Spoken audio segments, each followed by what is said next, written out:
One of the best, the very best the sport has to offer. That's how tough it is with the Russian Wrestling Federation. Yeah, he is.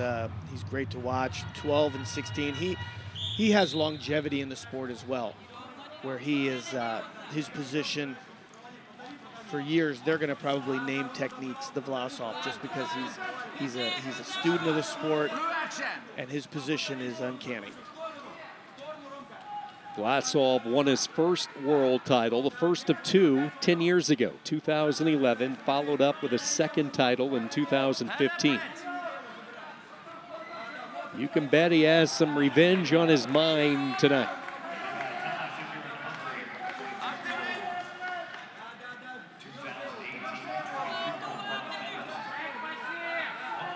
They both looked unbeatable in their first two rounds of the day, so they're well deserving to be in the semifinals. And in just a moment, if we don't see an attack by one of our athletes, we're going to see someone get a passivity call and go to parterre. You just think of Hungary through the years in this weight class. The name that comes to mind first and foremost is Lorenz Tomasz. I mean, he was so good. He was an Olympian for Hungary.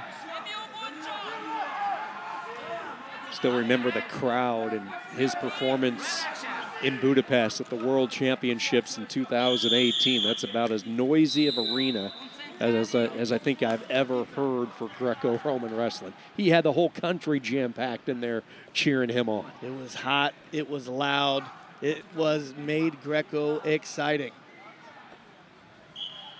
Parterre opportunity. Vlasov gets the early passivity point. This is where he's just a hammer up top. Good movement underneath by LEVAI. Vlasov trying to get up a little bit higher, readjust below the belly button into a stand-up position, has him up in the air.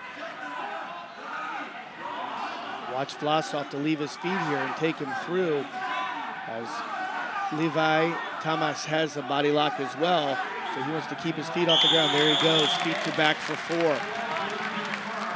About the patience by Vlasov. No hurry, knew he was in the protection area, knew exactly where his feet were, position, waited for the right moment. Textbook from the two-time Olympian. And I guarantee he was trying to feel a little bit of change in pressure with Tomasz up in the air there. He can't hold on tight for but so long. He probably felt a little change in pressure, and that's when he took the risk and dove through for the 4.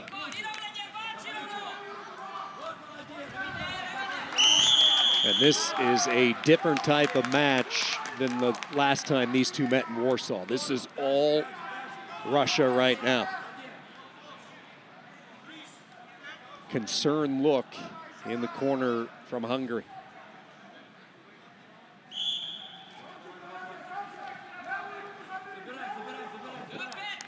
Should have been a caution there, I believe. Two for fleeing the mat. So you'll see a caution square pop up. 7-0. Vlasov. Again, 8 points is technical superiority. Right, LEVAI Tomasz had to defeat another world champion in the semis in Victor Nimesh of Serbia, just to get there, and went 1-1. A lot of action, and LEVAI was able to get the victory with the second 1 point. Vlasov hanging on to the left arm. Finally, LEVAI able to clear it away to go chest to chest. And that is how the first period will end. What a period for Roman Vlasov, who just celebrated his 31st birthday yesterday. So late happy birthday greetings to Vlasov, the two-time Olympic champion. Just look up and down his accolades throughout the past decade. He's won the Continental title on 4 occasions. Little payback against LEVAI after 3 minutes. But this Hungarian is very talented. We'll see what adjustments he makes in the second. Honestly, though, unless he's going to get something big, Vlasov is not going to give a lot of position here. What I love about Roman Vlasov is he is a scorer. He doesn't hold back. He's not going to work to the edge. He's going to push the pace. And especially up 7-0, he only needs 1 more point to get the technical superiority.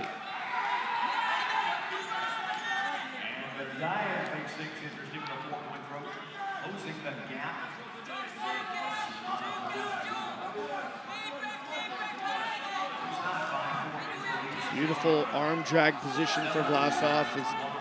He's grabbing a wrist and then reaches up, attacks the far bicep of LEVAI, tries to pull it through.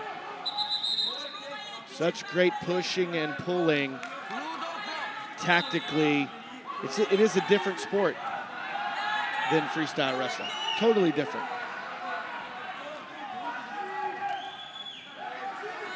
You notice how Vlasov is dictating this match. He's the one getting to the ties.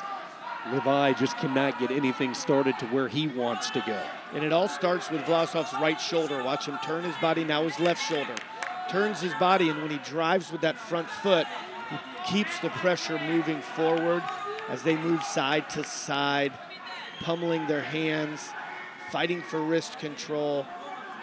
You might see him pull the head.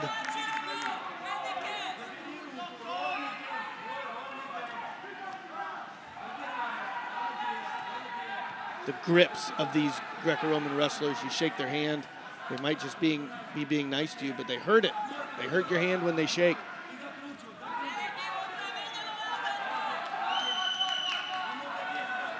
Tremendous forearm strength. Be able to grab, seize, clinch. I always talk to my wrestlers about when we're practicing Greco, that those first couple times you ever do it, it's good. Your hands and your forearms are going to cramp, and you're going to feel like they're going to be sore for a couple weeks, just because it's almost like you're climbing a rope over and over again, up to the top, ringing the bell, back down, up to the top, ringing the bell, back down. It is brutal.